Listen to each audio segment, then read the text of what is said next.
Okay, thank you. I'm Susan Morell from the Research Infrastructure team, and we've made some changes to the equipment funding process, so we thought it would be good to just explain some of those to you and some of the background about why we've made the changes.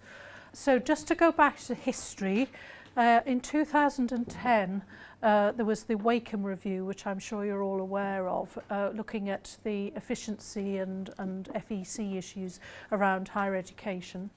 And at the same time, the new government at that time reduced our capital baseline by 50% of all the research councils. So it was agreed at RCUK level to make some changes across the board. So we increased the level for consumables up to 10k to try and pick up some of the little bits of kit.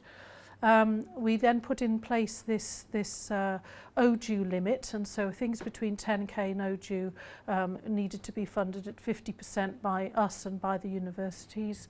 And then there was the additional requirement for a business case for things that were over ODU. There were Diamond reports. Again, I'm sure you're very familiar with these.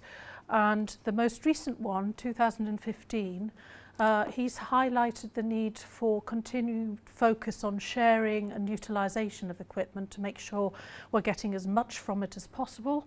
He flagged the use of equipment.data, which hopefully you're all familiar with, but I will just go on to that in a minute. Right, so equipment.data, RCUK at EPSRC's instigation funded a project to develop this front end, web-based front end, for equipment data, and the idea was that nobody would have to enter data again. What it could do is take the spreadsheets that you provided and put it into a central place, and we've now got quite a lot of organisations entering their data into equipment.data.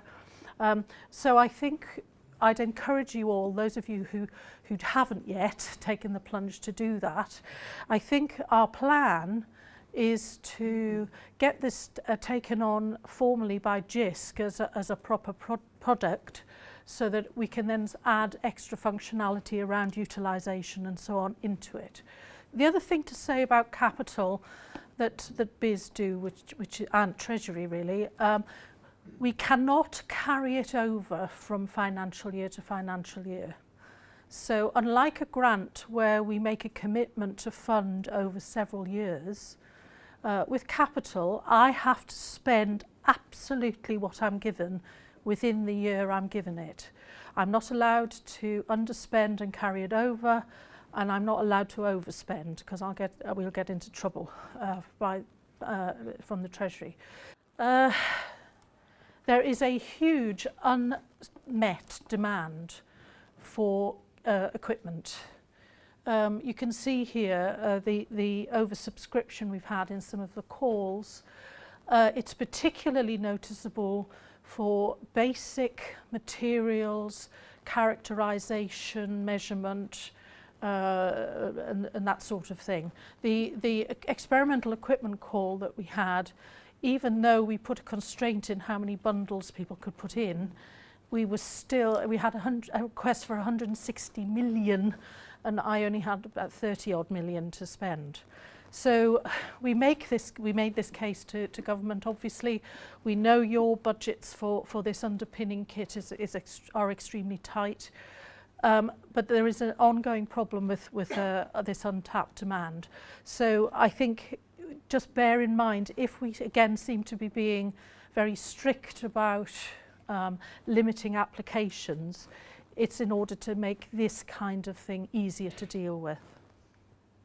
The other thing that's we've noticed is that people are becoming more ambitious in terms of the size of the bids they're applying for.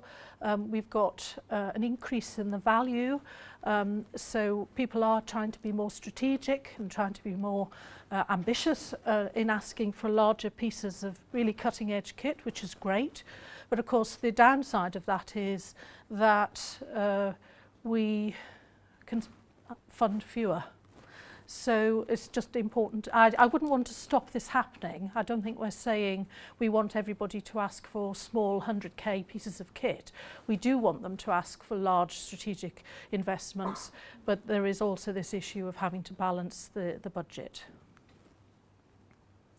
I've got a strategic advisory team to help me with some of these issues, and I'll talk in a moment some of the advice we had from them.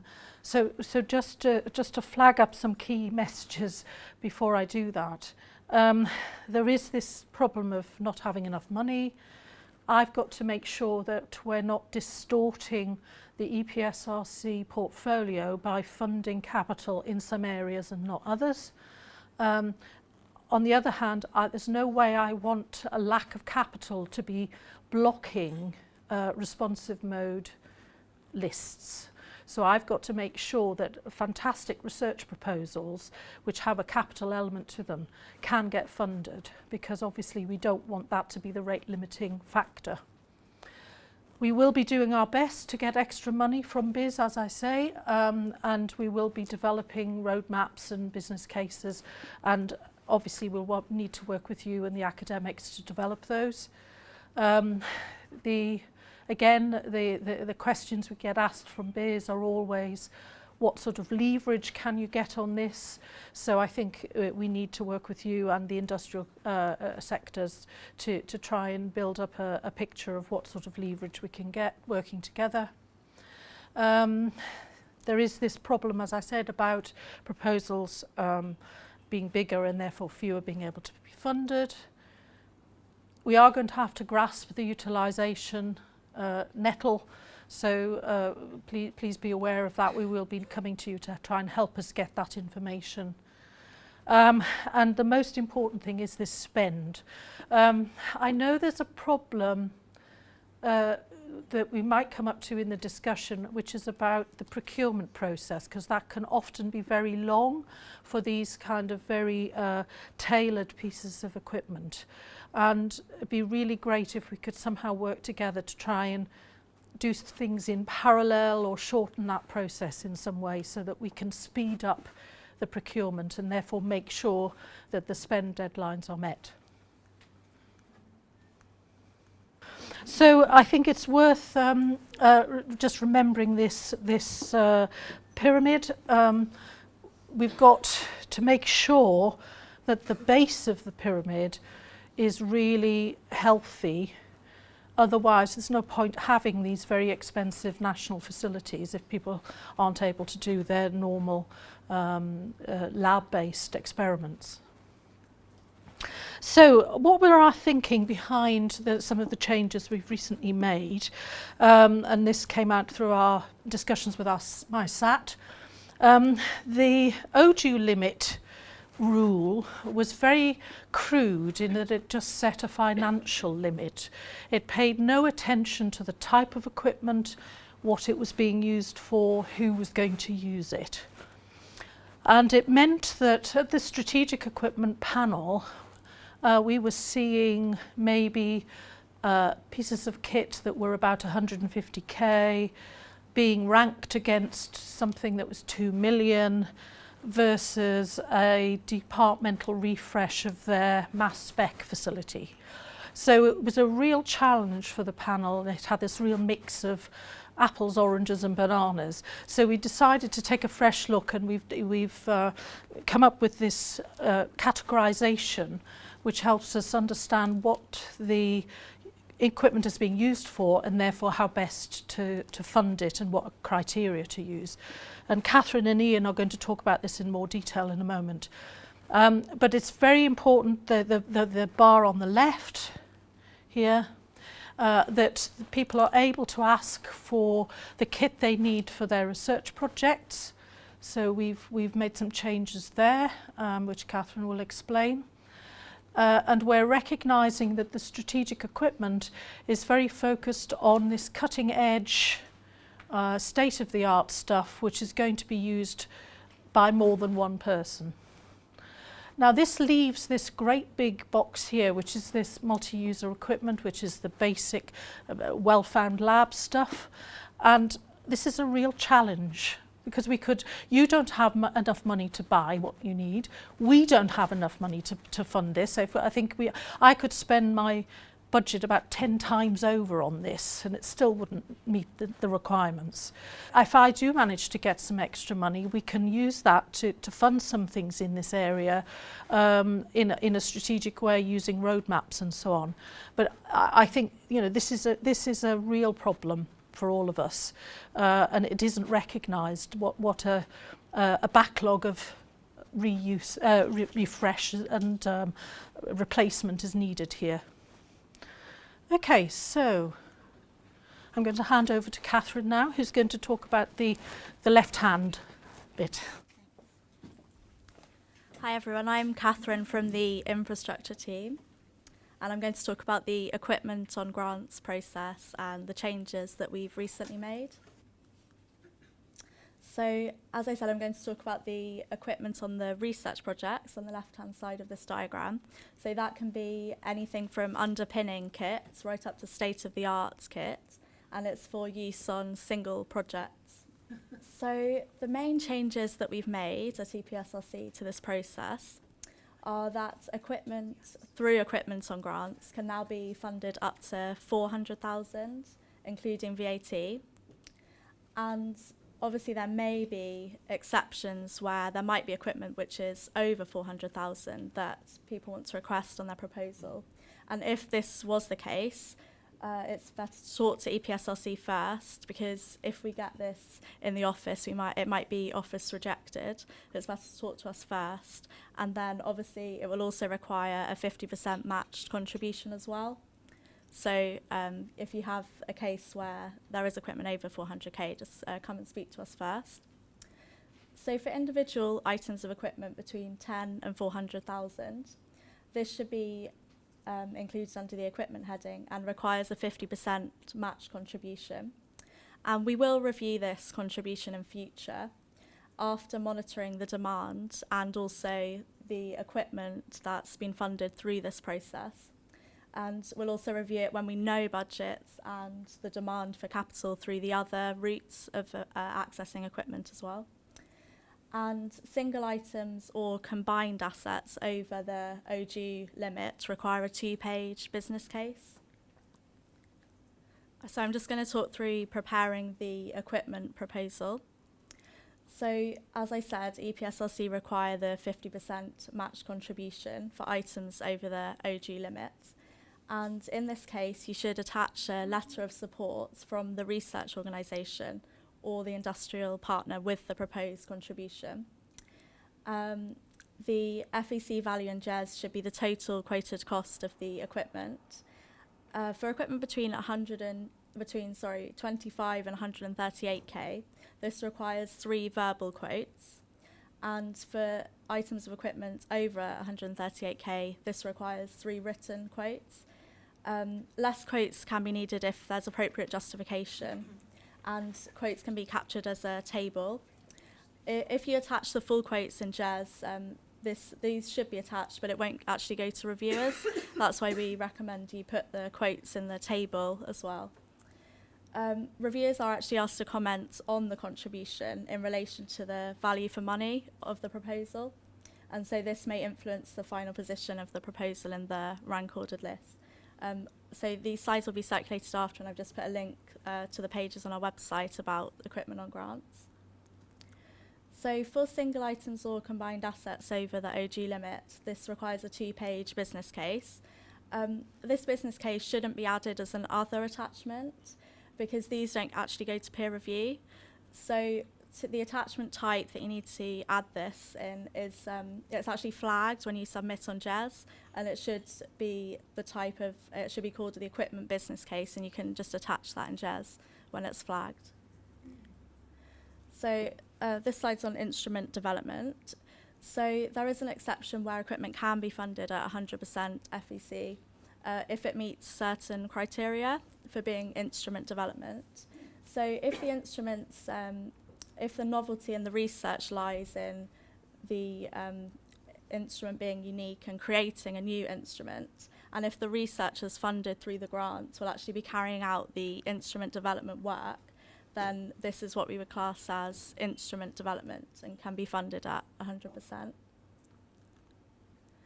So if the proposal is successful for equipment on the grant, there are these two additional grant conditions.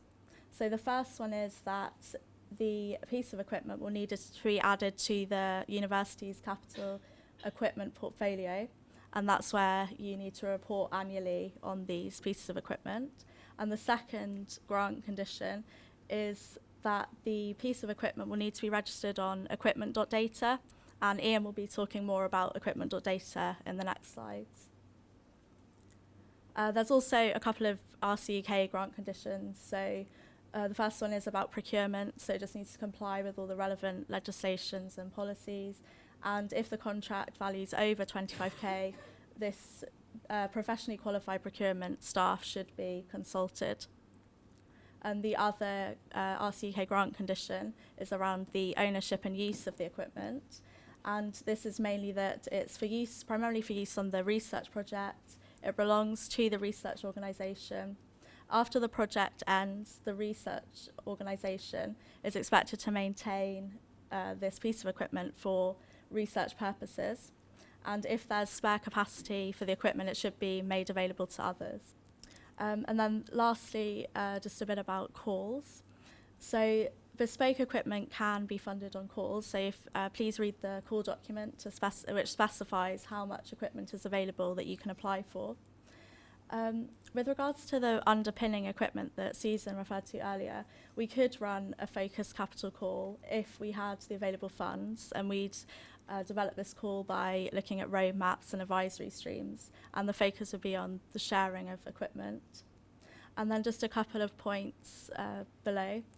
So the maintenance of existing university equipment should be in the university estates costs. And on research grants, the capital funding spend profile goes across the first 4 financial quarters. Thank you, everyone. So I've just covered the main changes to the equipment on grants, the fact that you need a 50% match contribution. I've just discussed the grant conditions, instrument development, and the underpinning capital calls, and there'll be a chance for questions at the end. So I'll just pass over to Ian, who's going to talk about strategic equipment. Thank you. So I've been told I can wander around because I have this lapel badge, so I'm going to try it, and just to make the job slightly harder for him. So I'm going to talk about the strategic equipment section of this diagram, which is sort of more the departmental, regional interdepartment area, sort of high-end kit. The strategic equipment process is just for capital and the resources required to run that capital. It's not for any resources to do research on that piece of kit. So this is the new process. So what the main changes have been are there's a new sort of minimum threshold of £400,000 inclusive of VAT. The Pro-VC for research must be a COI now. Previously we asked for them to be a PI because it went on to the institutional equipment account. It's going to go out to postal peer review now to comment on the science enabled by the piece of kit and a couple of other aspects that I'll touch on. All proposals that receive supportive reviews will go to interview. So previously there were sort of 2 different batches in our strategic equipment process, some of which didn't get interviewed in person. They were available on the telephone to the panel. Every proposal that goes to interview will get interviewed in person now. And one of the big changes is we're moving away from the equipment account. So any grants that get funded will form part of your university equipment portfolio. which will include your current equipment account, and I'll touch on that a bit later. So to just go through each step, and possibly, hopefully, to give you some hints, the outline business case is an internal SIFT panel in EPSRC. So when people are writing their two-pager, they should really consider that it's going to be EPSRC staff looking at it and sort of make sure it's approachable for us to read out. One of the big things we ask or we look for is the research that's being enabled a priority to EPSRC? Because we don't have endless funds, so we see quite often people just listing research areas or themes going, this is relevant to manufacturing the future, this is relevant to catalysis, analytical chemistry. But those are quite big areas, so actually how is it enabling the research? What specific bit is it enabling is useful. Potential usage, again, if we've seen applications for people to replace pieces of kit or get a higher end piece of kit. If you already have a piece of kit and you know what usage is on it, tell us. If you have numbers, show us the demand for that piece of kit. Management of access to equipment. So we have seen, well, I've seen one interview where it basically came down to the PI going, I have the final say. And that didn't sit that great with the panel. The management structure depends on what you're asking for, who's going to be using the kit. It has to be appropriate. If it is just a small number of users, it may be sort of stating the obvious, but please state the obvious. How is it going to be managed day to day? Just saying, trust us, we've done it for years and years, again, doesn't go down that well. And we also look at the resources. Are they justified? Are pieces of kit with all the bells and whistles on with no justification, again, don't go down too well. So at the full proposal stage, the costs can be within plus or minus 10% of the outline costs. So again, just to allow fluctuations in exchange rates and other bits and pieces and that. Catherine's already said how the quotes on equipment and grants are needed. The same rules apply on this. The host organisation statement should list what support and leverage the university is putting against it. And just flagging again, please, please don't put anything under other or proposal cover letter as an attachment, because they just don't get seen by peer review. Because we're moving away from the equipment account, the procurement timeline, Susan's already touched on it. If you're only asking for capital and you say the capital grant, we can procure it in 9 months, it's going to have to be in those 9 months. Because if we have to extend the grants, it's going to cause a lot of problems for our capital spend. So what I'm trying to say is just be realistic. Don't over promise on your procurement timelines. Because we don't want to be extending every grant because it's going to cause problems. So users at the institutions shouldn't be listed as COIs. It's just the people who will be managing the equipment. They can be listed in the case of support saying here are the people with the grants who will be using the kit. But if they're just users, they don't need to be listed on the grant. So this is the new step in the strategic equipment process, which is the postal peer review.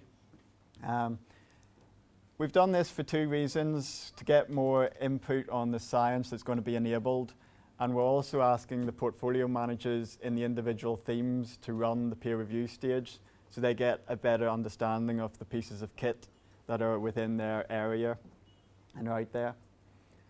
The reviewer form has been written so it's specific for equipment, so it's about the research that will be enabled by the piece of equipment. It's not what's the research within this proposal, because there isn't any. The importance of the strategic case, how it fits into the national landscape. And if all the reviews are supportive and we want to take it to panel, the PI will get a chance to respond to those reviewer comments. At the interview stage, I've already said all the successful proposals at this stage get interviewed. You can have 3 people in the interview. The final decision is up to yourselves, but we would strongly suggest that the PI of the grant comes. Hopefully the Pro VC for research or equivalent, who can give the sort of strategic university view, and another key user or partner or whoever you want.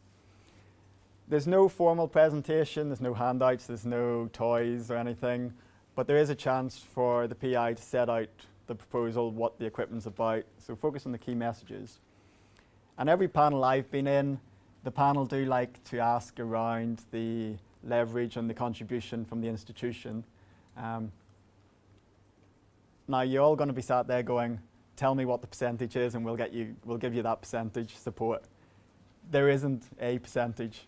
There isn't a number. It's very dependent on what the piece of kit you're asking for is, what it's going to be used for. If most of the benefit's going to be derived within your own institution, you'd maybe expect a higher level of support from the university.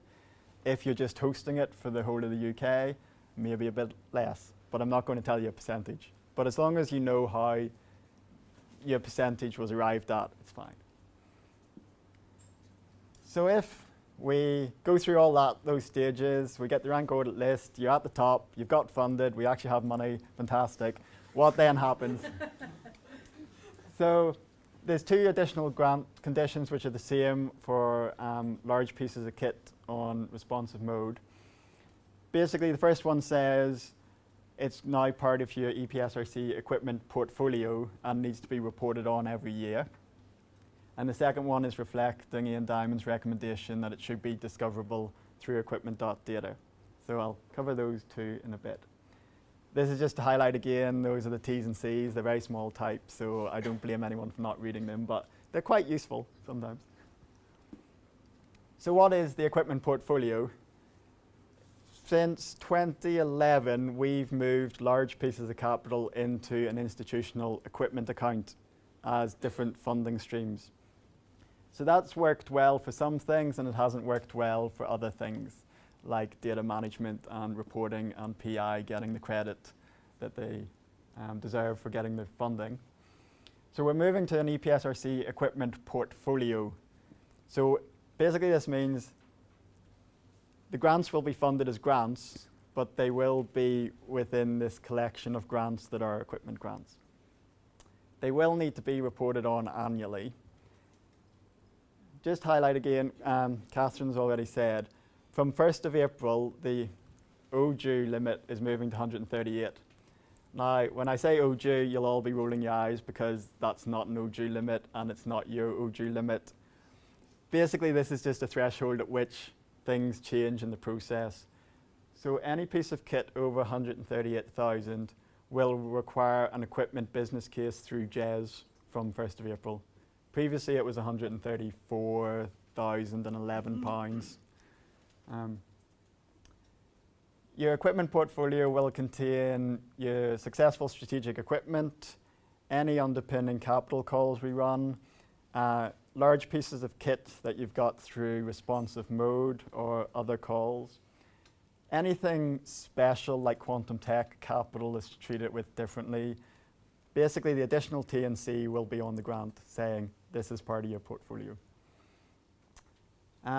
Last year we changed, this is where I have to apologize because I've probably emailed quite a lot of you quite a lot when it comes to reporting. Last year we changed the reporting timelines to align with the university year. That seemed to be the preference for people who responded. And we will keep those timelines, so it'll be 1st of August to 31st of July reporting period. And we'll send out the templates with the items that we think are in your portfolio that we want reported on. So a massive thank you to everyone for last year. It was quite a lot of effort. We asked for quite a few new things last year, like utilization. But we have 37 equipment accounts across the length and breadth of the country with over £180 million worth of capital in those accounts. There were over 200 instruments already installed and being used, with another 67 being delivered up to about Easter this year, I think. In the bottom here we have the usage, which is actually one of the first times anyone has usage data across the UK like this, and there's quite a few people interested in this. We're very careful about this data because it is just a snapshot. It's the first time we've tried collecting it. It's going to be an evolving picture because if you have a new piece of kit, you would expect the applicant to be using 60–70% of it as they set it up, explore its capabilities. But over time, we might expect the industrial usage, the international, national usage to increase. So it is just a snapshot, and we're very careful to say that. But there's lots of usage. So thank you very much for everyone who put those numbers in these tables. So the next exercise, the template that we have been using is unlikely to change much. We might remove the management section and put it into the free text box at the end if you want to flag anything. But the finance, the utilization, and the training, we cannot get any other way, so we're only asking for things that we really, really need and we can't get anywhere else. So it was the first time we ever did the utilization, and there's a lot of discussions at BIS, HEFKey, high levels about actually, maybe it's not about sharing, it's about maximum utilization, which has always been our position. But how do you record that data? So actually this is one of the first data sets we ever collected, so thank you. The previous picture is the breakdown of what was actually used. So it comes to 100%, which is nice. But when you actually look at the individual forms, only 60% of the time that was available was used. So there's 40% spare capacity on the instruments. Now I went through every single line and every return, and usually there was a reason for slightly lower usage, so it's fine because it is an evolving picture. But it is just something we have to keep in mind and keep an eye on, because if we're saying to government we need this capital money to enable research, if it's being underutilised, it could start undermining the argument. And because we have so many reports, it's really, really important to fill them in the same. So we asked deliberately for weeks and hours last year, and I know I went back to quite a few people, sorry, because there was either percentages, fractions, weeks, random numbers. So to be able to collate it across the country, it's really important, so expect some maybe more emails. So collecting all this information is good, but we do actually use it. We have used it in the delivery plan, the strategic plan. We use it in business cases, impact reports when we've been thinking about developing the equipment process. We also use it to inform other themes within EPSRC. So it's not like we're just asking it for the hell of it. There is a reason we are asking you for the information. So the other thing is the equipment.data side of things. In Ian Diamond's report, he had this recommendation that all equipment over the O2 threshold purchased with public funds should be discoverable in equipment.data. So we're just reflecting that recommendation in our grant conditions now. And as Susan said, the system doesn't require you to input all your equipment data back into the system. It can use the output of your either finance system, your asset register, Pure, kit catalog, whatever you're using, even an Excel spreadsheet. It can take it and it just aggregates it. So there's 45 organizations currently. The week and a bit that's passed since I put this slide together, there's an extra 100 pieces of equipment listed now. So I think it's 12,152 as of last night. So there are lots and lots of people using it already. If this is the first time you've ever heard of equipment.data and you're worried, oh my God, how am I going to cover this grant condition? They do have how-to guides. And I should also say that equipment.data is being used in the Confer tool that NCUBs are developing for SME interaction. And I also want to try and get it into the new grant system so people can highlight when they're using equipment already in place.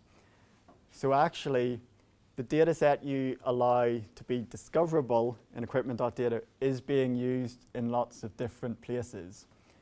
So this middle one's probably the most important one. Quality in, quality out. So if you put rubbish data in, it's going to be reflected not just in equipment.data, but it's going to be reflected in the Confer tool and a couple of other places. But the other thing is actually just getting the academics and the PIs to understand about equipment.data.